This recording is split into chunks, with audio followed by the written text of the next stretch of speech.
Vamos a estar hablando de epilepsia, una enfermedad que genera muchas dudas, que inquieta cuando hay tanto desconocimiento, así que vamos a tratar de saber un poco acerca de esta enfermedad tan rara. Epilepsia, presentamos el tema.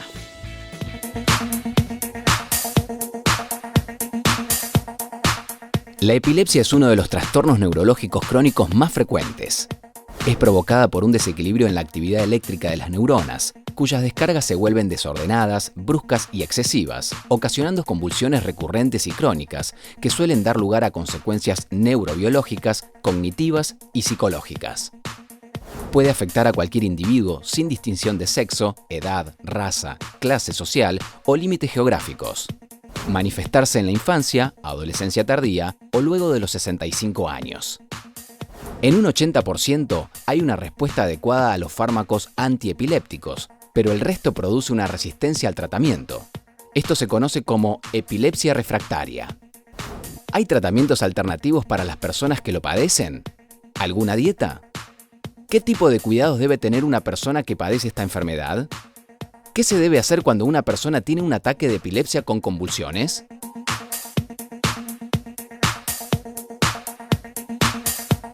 Son muchas las dudas que tenemos acerca de la epilepsia y por eso hoy ha venido alguien que nos va a ayudar a entender un poco de qué se trata. Bienvenido, doctor Roberto Caraballo, neurólogo especialista del Hospital Garrahan. ¿Cómo le va? Bienvenido. Buenos días, es un gusto estar con ustedes. Soy yo el agradecido de tener la posibilidad de hablar de un tema que es muy importante la difusión de sus conocimientos. Yo le quería aclarar un aspecto cuando usted hizo la presentación anterior, que no es una entidad rara, por eso es una entidad frecuente, es prevalente, es decir, 1 de cada 100 niños, por ejemplo, presenta epilepsia. Ah, muy bien, la corrección, claro. ¿No? Esto es fundamental, rara, porque esto tiene un impacto muy importante a nivel de la salud pública. Cuando una entidad, un problema, sea cual sea, es prevalente. Sí. Por lo tanto, la difusión, como usted bien dijo, es crucial. Sí. Tal vez es uno, si no el más importante de los aspectos de la epilepsia, porque sabemos muy bien que el desconocimiento le hace peor a un niño o a una persona que padece esta entidad que la propia enfermedad. Por eso es fundamental difundir el conocimiento, no solo a nivel de los profesionales, sino también a nivel público en general. Así que muy agradecido por la invitación. Por favor, ¿es una enfermedad que padecen más niños que adultos o por igual? Es más prevalente en niños. Y lo interesante es que la gran mayoría de los síndromes aparecen en edad pediátrica. Y la variedad de los síndromes o los tipos de epilepsia en niños es mucho mayor a lo que ocurre en los adultos. Doctor, ¿puede escribir qué es cuál es un episodio de epilepsia? ¿No? Porque la gente en general se imagina solamente la persona que tiene convulsiones y hay tipos de epilepsia que no tienen nada que ver con la convulsión. ¿Podría explicar brevemente eso para que la gente tenga idea un poco? Exactamente. El término convulsión es un término que nosotros en la práctica diaria no lo utilizamos adecuadamente porque queremos describir a todo tipo de crisis epiléptica con el término convulsión. Tónico-clónica, claro. Claro, el término convulsión significa un fenómeno motor, es decir, o uno se sacude, o uno tiene una contracción tónica, o uno se afloja. O sea, cuando hay un fenómeno motor, eso es convulsión. Pero no siempre la epilepsia, si bien es cierto es la forma más común de presentación, se puede manifestar a través de diferentes tipos de crisis epilépticas no convulsivas. Claro, Por ejemplo, que no son motoras. Que no son motoras. Y al mismo tiempo también hay otras enfermedades que pueden provocar cosas similares o convulsiones que no son epilepsia. Ese es otro tema. Claro. Y ahora lo aclaramos si usted quiere. Es decir, por ejemplo, quedarse tildado un segundo es una crisis epiléptica. Puede ser una crisis de ausencia. Una crisis de ausencia. Mirando, U otros fenómenos en los cuales no necesariamente tiene que haber una sacudida o algún fenómeno motor. Claro. Ahora, su comentario es muy interesante porque me da pie a decir lo siguiente. En primer lugar, no toda convulsión es sinónimo de epilepsia. Claro. Sí. Lo primero que uno tiene que pensar como médico ante una convulsión, sea cual sea la especialidad del médico, pero cuando un médico está ante una convulsión, es asegurarse que esa convulsión no sea una manifestación de una agresión que está en ese momento teniendo el cerebro. Es decir, cuando el cerebro es agredido, convulsiva, o sea, cuando los bronquios son afectados, uno tose, claro. o tose. Cuando el cerebro es agredido, uno convulsiona. Sí. Entonces, el rol del médico es asegurarse que en ese momento no haya un insulto agudo, una agresión de ese momento al cerebro, porque hay que identificarla y tratarla adecuadamente. Como puede ser una fiebre de 40 grados. Exactamente, porque eso, si no se maneja, no se identifica adecuadamente y no se maneja terapéuticamente en forma correcta, puede en el futuro sí dejar como secuela una epilepsia. Ese es el primer paso, así que no toda convulsión es sinónimo de epilepsia. Bien. Una vez que uno descarta esa posibilidad, entonces ahí pensamos en que puede tratarse de una epilepsia. ¿Y cuándo se puede sospechar una epilepsia en un chico? O sea, que no, o sea, aparte de que hace una convulsión clásica, ¿cuál puede ser una vez que uno descarta esta posibilidad que se trate de una convulsión sintomática aguda, es decir, una manifestación transitoria, que superado eso no tiene por qué repetirla en el futuro, en cambio la epilepsia generalmente las crisis se repiten. Entonces usted descarta esa posibilidad, pensamos sí en una epilepsia. Y ahí hay tres categorías que debemos pensar. En primer lugar, la epilepsia ha sido históricamente el ejemplo de un problema de origen cerebral sin una lesión del cerebro. Es decir, las formas más comunes de epilepsia se instalan en un cerebro estructuralmente normal. Uno hace tomografía, le estudia, lo mira y está perfectamente sano. El chico está impecable, madurativamente impecable, sin ningún signo neurológico. Las imágenes, como usted dijo, tomografía, resonancia, son normales. Y uno, por la edad de inicio del episodio, por las características de las crisis y por el patrón electroencefalográfico, define el síndrome. Y todos estos síndromes, yo diría casi en la gran mayoría, son edad dependientes. Ajá. Existen síndromes del recién nacido, en el primer año de vida, en el preescolar, en el escolar y en el adolescente. Esta es la primera gran categoría y por suerte son las más frecuentes de todas. ¿Son pasajeras esas? La mayoría son pasajeras. Ajá, bien. O sea, así como aparecen, desaparecen. O sea, el desarrollo del cerebro, la maduración del cerebro permite que genere los mismos mecanismos propios para superar esta situación. Doctor Por eso es Caraballo, importante esto. Hay una pregunta que llega del público, la tiene Augusto. Y después seguimos con las otras dos. Después seguimos con las otras dos categorías para no terminar la idea. La consulta que llegó a nuestras redes sociales dice: tengo un par de consultas. Tengo 2 gemelas de 4 años diagnosticadas, ambas con epilepsia, con ausencias mioclónicas. Debut a los 2 años. Una de ellas responde a la medicación muy bien y sus electros dan normales. La otra ha pasado por varias drogas y aún tiene ausencias, menos cantidad, pero aún tiene. Se considera epilepsia refractaria. Hace unos días ambas tuvieron temperatura y convulsionaron en forma similar con diferencia de 2 días. Es la primera vez que nos sucede desde que están medicadas. Creíamos que estando medicadas no pasaría, o al menos no con la que está controlada. ¿Cómo se explica que estando medicadas aún puedan convulsionar? ¿Tiene que ver con la temperatura y se considera convulsión febril? ¿Qué recomendaría usted para evitar otra crisis de este tipo? Muchas gracias y nos dice que está muy bueno el programa. Le hizo una... Son 8 preguntas. ¿Quiere que se resuma de nuevo? Podemos ir desarrollando y tal vez entre algún grupo de estas epilepsias, ¿no? Sí, podemos seguir con el hilo y después ingresar rápidamente. Más interesante, dentro de este primer grupo, que pensamos que tiene un origen genético, las hay aquellas que son familiares y aquellas que no son familiares. La segunda categoría son aquellas que tienen una lesión cerebral. Claro, cuando puede ser un tumor. De cualquier naturaleza, o sea, cualquier lesión cerebral potencialmente puede ser causa de epilepsia. Un golpe, un tumor, una malformación del desarrollo. Pero en ese caso habría una causa directa, ¿no? Habría una causa que explique la epilepsia, ¿se puede tratar?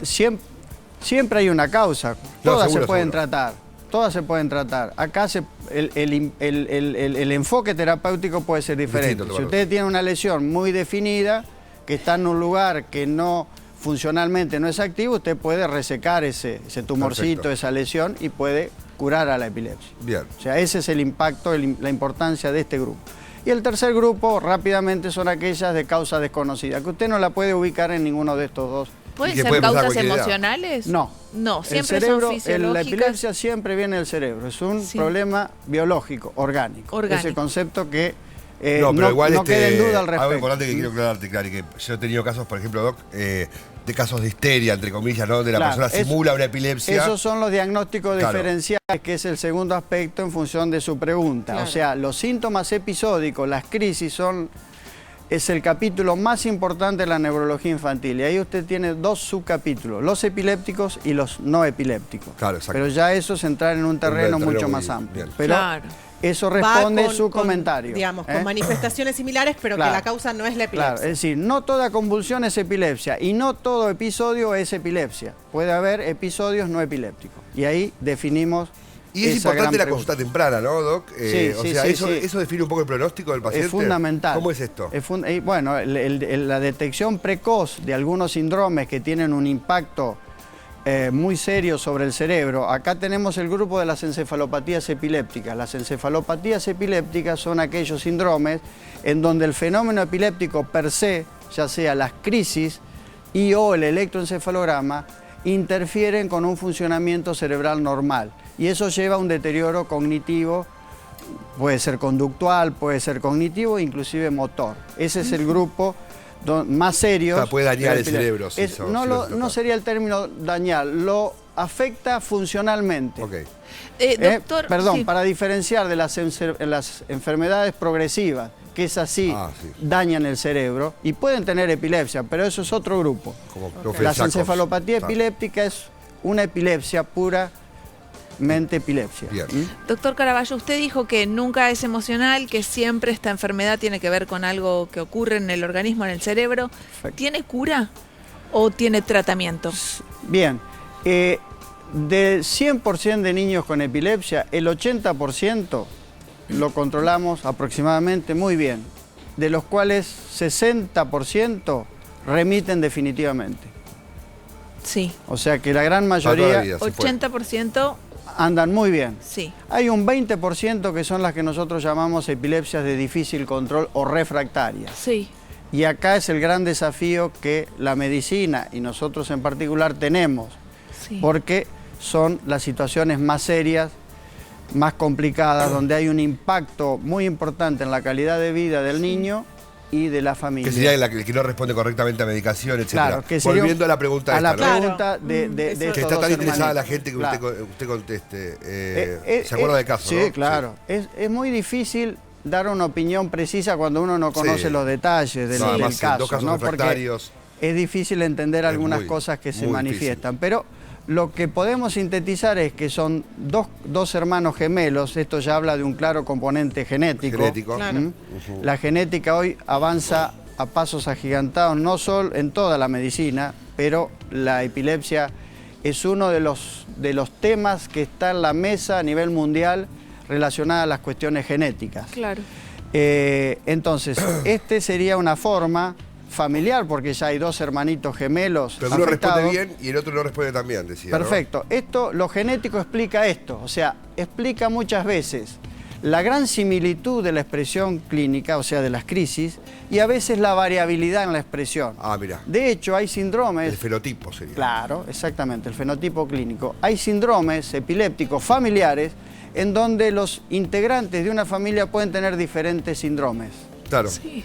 Eso explica muchas veces, la genética nos ha permitido identificar formas familiares que antes las teníamos separadas sin poder darle una ubicación bien clara, bien definida. Entonces, el conocimiento de la genética de las formas familiares nos permite entender esta variabilidad fenotípica. Bien, clínica. Exacto. Entonces, son dos hermanitos. La susceptibilidad a la fiebre creo que es marca un poquito, ¿no? Claro, porque también las convulsiones febriles de alguna manera tienen una base genética. También, Eso explica por qué un chico con fiebre tiene crisis y por qué otros chicos con fiebre con 48 grados no tienen convulsiones. O sea que hay una base genética también, sin duda. Y no escapa a estos hermanitos que... Deberían consultar nuevamente a su neurólogo, ¿no? En este momento para ver si ajustan la deberían hacer una... No, creo que deben estar seguidos por un neurólogo competente, pero habría que profundizar un poquito algunos aspectos para tratar de... y ahí es importante su comentario. El aspecto más importante cuando uno está ante un chico con convulsiones es definir el síndrome. Perfecto. Ponerle el nombre y apellido al síndrome. Eso permite manejarse correctamente en todos los aspectos que a nosotros como médicos especialistas en este tema nos interesa y también a los padres. De esta manera uno puede definir, explicar a los padres correctamente todo aquello que obviamente los padres y dar el les tratamiento interesa. adecuado. Porque principalmente usted trabaja en un departamento de epilepsias refractarias, o sea, que son el 20% que hablaba que le cuesta responder a la medicación y a todo tipo de tratamiento. Nuestro hospital, que es un hospital de alta complejidad, resuelve a nivel público la problemática, o sea, tratamos de resolver en la gran mayoría de estos casos refractarios, porque la epilepsia refractaria son muchas. El término epilepsia refractaria es un término amplio, como la epilepsia.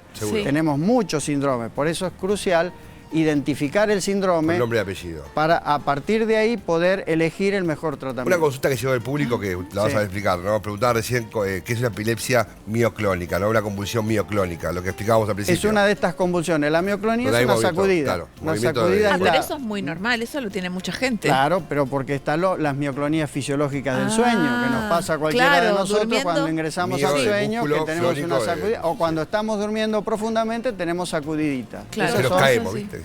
Sí. A veces sí, tenemos un sacudón muy grande, generalmente cuando ingresamos. Y ahí va el codazo, ¿no? De la esposa. Que te despierta. Doctor, a mí me da mucha, no sé cómo decirlo, angustia imaginar que una persona sufra una convulsión y no saber yo qué hacer. ¿Qué es lo básico? ¿Cómo atender a una persona ante una convulsión que puede ser por epilepsia o por lo que se charló acá, por muchas otras cosas? Sí, por eso la importancia del conocimiento. Porque eso a uno lo hace sentir mucho más seguro y... Los epilépticos suelen llevar una identificación para que si les pasa, por ejemplo, en el subte o en algún lugar público, es muy importante. La gente sepa cómo atenderlo. Claro, la convulsión que más nos preocupa es la generalizada, la clásica tónico-clónica generalizada, porque esa sí tiene un impacto mayor en una persona y no una mioclonía, una ausencia, que son cuestiones mucho más sencillas. Sí. Lo primero que tenemos que saber es que las convulsiones, así como aparecen, desaparecen espontáneamente. Son autolimitadas, tienen un tiempo. O sea, nada de lo que yo pueda hacer va a la persona a aliviarla de su situación. No, sí, proteger la cabeza, por ejemplo. No, ese es el primer comentario general para conocer. Que te quedes tranquila de que va a terminar. La convulsión en general, lleva su tiempo. Como aparece, desaparece. Muy bien. Y en un periodo corto. ¿Y qué es lo primero que hay que hacer? No, nada. Porque eso desaparece. Bien. El tema es cuando la convulsión se hace más prolongada. Ajá. Entonces, o usted tiene tiempo de intervenir en ese periodo corto en que la crisis ocurre, pero todos tenemos que saber que las convulsiones pueden espontáneamente desaparecer. Bien. Entonces, en el momento de la convulsión, así terminamos la idea, lo que hay que hacer es evitar que se golpee. O sea, ponerle algún objeto blando, claro. Sí. Aflojarle la corbata, si es que tiene una corbata, para que tenga una buena ventilación. Ponerlo descostado, en decúbito lateral, para que no se aspire si vomita o hay secreciones. No tocar la boca, por favor. Ponerle un objeto blando dentro de la boca, un pañuelo, no se va a ahogar. No los dedos, porque puede tener un trauma importante en sus dedos, y para evitar que haya ruptura de piezas dentarias. Y observarlo hasta que desaparezca. Ajá. Y asegurarse que el paciente se recupera. Así como apareció la convulsión, se va a ir y solamente uno puede acompañarlo. Acompañarlo hasta que él esté en su plenitud de sus cabales. Sí. Y si no, llamar a una emergencia. Seguro. Sí, eso siempre. En caso de que no se supere espontáneamente. Doctor Roberto Caraballo, le agradecemos mucho su visita a Pura Vida. Esperemos que vuelva pronto. Quedan muchas cosas por las que reunirse y seguir conversando. Bueno, muchas gracias a usted.